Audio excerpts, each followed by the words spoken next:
ହ୍ୟୁମାନ ସାଗରଙ୍କ କବର ପାଖରେ ରଡି ଛାଡ଼ି ଭୋ ଭୋ ହୋଇ କାନ୍ଦିଲେ ହ୍ୟୁମାନ ସାଗରଙ୍କ ମା। ହ୍ୟୁମାନ ସାଗରଙ୍କ ମୃତ୍ୟୁକୁ ଏହାରି ଭିତରେ ଅନେକ ମାସ ବିତିଗଲାଣି। ହେଲେ ଯେତେବେଳେ ହ୍ୟୁମାନ ସାଗରଙ୍କ କବର ପାଖକୁ ହ୍ୟୁମାନ ସାଗରଙ୍କ ମା ଯାଇଥିଲେ ସେତେବେଳେ ହ୍ୟୁମାନ ସାଗରଙ୍କ ମା ରଡି ଛାଡ଼ି ଭୋ ଭୋ ହୋଇ କାନ୍ଦିଲେ। ପୁଅରେ ତୁ କୁଆଡେ ଗଲୁ, ମତେ ଛାଡ଼ି କାହିଁକି ଗଲୁ, ତୁ କେଉଁ ପୁରରେ ଅଛୁ କହି କବର ପାଖରେ ମା ଚେତା ହରାଇ ଦେଲେ। ଦର୍ଶକ ବନ୍ଧୁ, ହ୍ୟୁମାନ ସାଗର ସାରା ଓଡ଼ିଶାରେ ସମସ୍ତଙ୍କର ପ୍ରିୟ ଥିଲେ।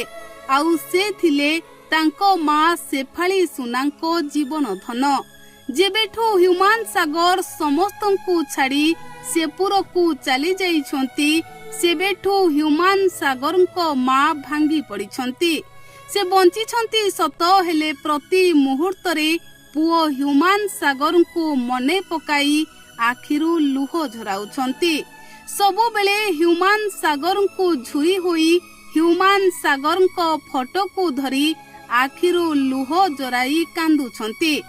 ଆଉ ଯେତେବେଳେ ହ୍ୟୁମାନ ସାଗରଙ୍କ କବର ପାଖକୁ ଯାଉଛନ୍ତି ସେତେବେଳେ ମା ଅଧୈର୍ଯ୍ୟ ହୋଇ ପଡୁଛନ୍ତି। କାହିଁକି ମତେ ଧୋକା ଦେଇ ଚାଲିଗଲୁ, ତୋ ବିନା କେମିତି ବଞ୍ଚିବିରେ ପୁଅ କହି ହ୍ୟୁମାନ ସାଗରଙ୍କ ମା କାନ୍ଦୁଥିଲେ ଭୋ ଭୋ ହୋଇ। ଦର୍ଶକ ବନ୍ଧୁ, ଏହି ଦୃଶ୍ୟ ଦେଖିଲେ ଆପଣଙ୍କ ଛାତି ବି ଥରି ଉଠିବ। ଏହି ଦୃଶ୍ୟ ଦେଖିଲେ ଆପଣଙ୍କ ଆଖିରୁ ବି ଲୁହ ଝରି ଆସିବ।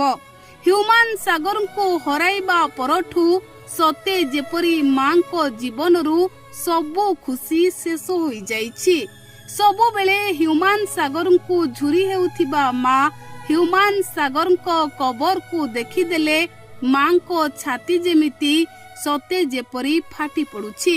ଆଉ ହ୍ୟୁମାନ ସାଗରଙ୍କ କବର ପାଖକୁ ଯାଇଥିବା ବେଳେ ହ୍ୟୁମାନଙ୍କ ମା ଶେଫାଳି ସୁନା ରଡି ଛାଡ଼ି ଭୋ ଭୋ ହୋଇ କାନ୍ଦିବାକୁ ଲାଗିଲେ। ପୁଅରେ ତୁ କେଉଁଠି ଅଛୁ, କାହିଁକି ମତେ ଛାଡ଼ି ଚାଲିଗଲୁ, ଏମିତି କହି ହ୍ୟୁମାନ ସାଗରଙ୍କ ମା କାନ୍ଦୁଥିବାର ଦେଖିବାକୁ ମିଳିଛି। ହଁ ଦର୍ଶକ ବନ୍ଧୁ, ଯେତେବେଳେ ୟୁଟ୍ୟୁବର ସିପୁନ ଅନୁଗୁଳରୁ ଟିଟିଲାଗଡକୁ ପଦଯାତ୍ରା କରି ଆସି ହ୍ୟୁମାନ ସାଗରଙ୍କ କବର ପାଖରେ ଶ୍ରଦ୍ଧାଞ୍ଜଳି ଦେଉଥିଲେ, ଠିକ୍ ସେତିକି ବେଳେ ସିପୁନକୁ ଧରି ଅଧୈର୍ଯ୍ୟ ହୋଇ ପଡିଥିଲେ ହ୍ୟୁମାନ ସାଗରଙ୍କ ମା।